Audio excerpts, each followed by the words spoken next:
Protesters call it a step in the right direction. Police Commissioner Dermot Shea calls it a seismic shift. Tonight, mixed reaction to the decision to disband some undercover units across the city. CBS 2's Allie Bauman is live in Washington Square Park with more. Allie? Well, Alice, the police commissioner says this move is an extension to ending stop, question, and frisk.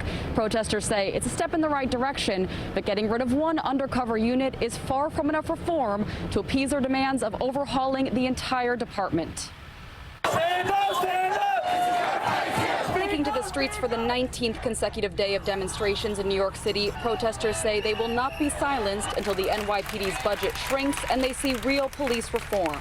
It's not going to just happen in a slight day or two. It's going to take a lot of time. And obviously, with the amount of people we have out here, it shows that we're all going to be united for the same cause and for the same reason. Just a few hours earlier, the police commissioner announced the NYPD will no longer have undercover anti-crime officers. Those plainclothes teams have been patrolling in every precinct in unmarked cars, tasked with focusing on specific crime problems and getting guns off the street. The commissioner says for this reason, these undercover cops are involved in more shootings than their uniformed counterparts. Effective immediately, all 600 undercover anti-crime officers citywide will be reassigned to other divisions. Make no mistake, this is a seismic shift in the culture of how the NYPD polices this great city. It will be felt immediately in the communities that we protect. There will still be undercover officers working in narcotics, surveillance, anti-terrorism, and transit units. In a statement, the police union president responded in part, "Our city leaders have clearly decided that proactive policing isn't a priority anymore. They chose this strategy. They will have to reckon with the consequences." That should have never been something that was instituted in the first place.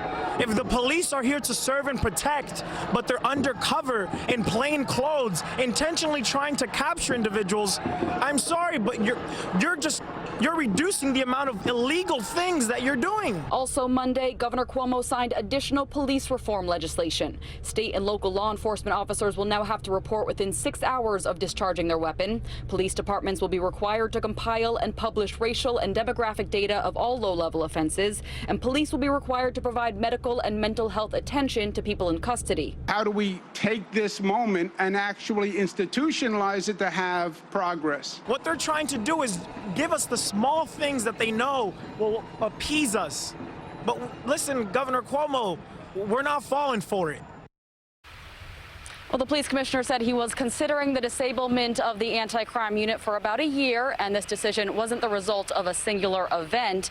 This move is not completely unprecedented. After the Amadou Diallo shooting in 1999, the NYPD eliminated the street crimes unit, which was a similar plainclothes unit. We're live outside Washington Square Park tonight. Allie Bauman, CBS 2 News.